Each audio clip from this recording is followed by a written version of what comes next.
Mahbubnagar Lok Sabha seat से BRS उम्मीदवार मनीष श्रीनिवास रेड्डी पर्चा नामजदगी दाखिल करने दफ्तर कलेक्ट्रेट पहुंचे और रिटर्निंग ऑफिसर जी रवि नायक को अपने कागजात नामजदगी हवाले किया।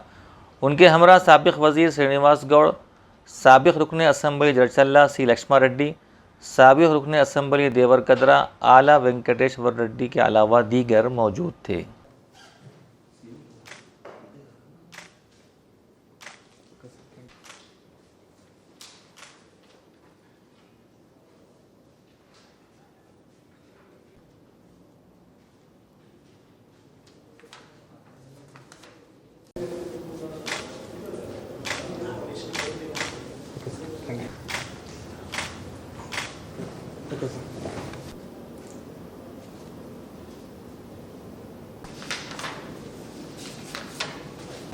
మన్నే శ్రీనివాస్ రెడ్డి లోక్సభలో ఒక స్థానాన్ని భర్తీ చేయడానికి అభ్యర్థిగా నామినేట్ చేయబడినందున చట్ట ప్రకారము భారత రాజ్యాంగంపై నేను నిజమైన విశ్వాసము మరియు విధేయతను కలిగి ఉంటానని మరియు భారతదేశ సార్వభౌమత్వాన్ని మరియు సమగ్రతను కాపాడగలనని భగవంతుని సాక్షిగా సత్య నిష్ఠతో ప్రమాణం చేస్తున్నాను.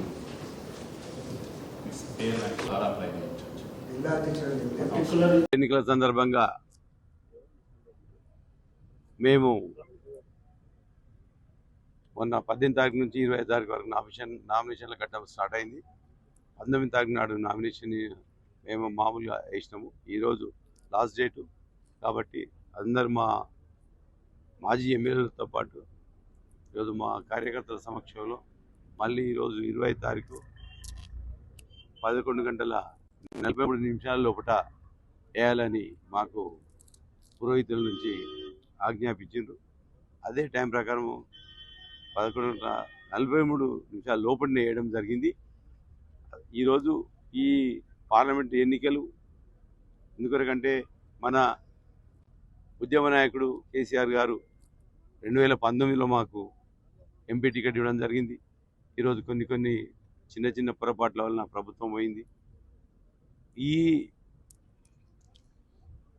విషయంలో ఈరోజు చాలామంది నన్ను ఎంపీ నిలవడకయ్యా ఈ పరిస్థితి ఈ విధంగా ఉన్నది అని ఏదో చెప్పింది. కానీ ఖచ్చితంగా మా మాజీ ఎమ్మెల్యేల తోడ్పాటుతోటి మేము కేసీఆర్ గారి యొక్క మళ్ళీ ఏదైతే మనం కేసీఆర్ని పోగొట్టుకున్నామో ఖచ్చితంగా ఈ ఎంపీ ఎలక్షన్లో మళ్ళీ మనం కేసీఆర్ గారికి ఓటేసి కారుగుర్తు ఓటేసి మళ్ళీ ఖచ్చితంగా ఎంపీ స్థానాలను దక్కించుకోవాలి.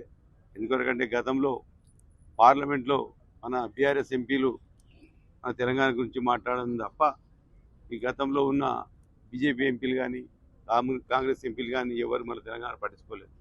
ఎందుకంటే ఈరోజు ఈ 10 సంవత్సరాల లోపల మనం ప్రభుత్వం యొక్క విధానాల వలన ఈరోజు మనం ఎంత గొప్పగా ఆర్థికంగా అభివృద్ధి చెందామో ప్రతి ఒక్కరికి తెలుసు. నీళ్ళ విషయంలో కానీ ఈరోజు వ్యవసాయదారులు పంటలు పండించే విషయంలో కానీ అన్ని రకాలుగా ఈరోజు కేసీఆర్ గారు వాళ్ళకి తోడ్పాటుగా ఉండి ఇలా 24 గంటల కరెంట్ ఇచ్చిండు, రైతు బంధు ఇచ్చిండు.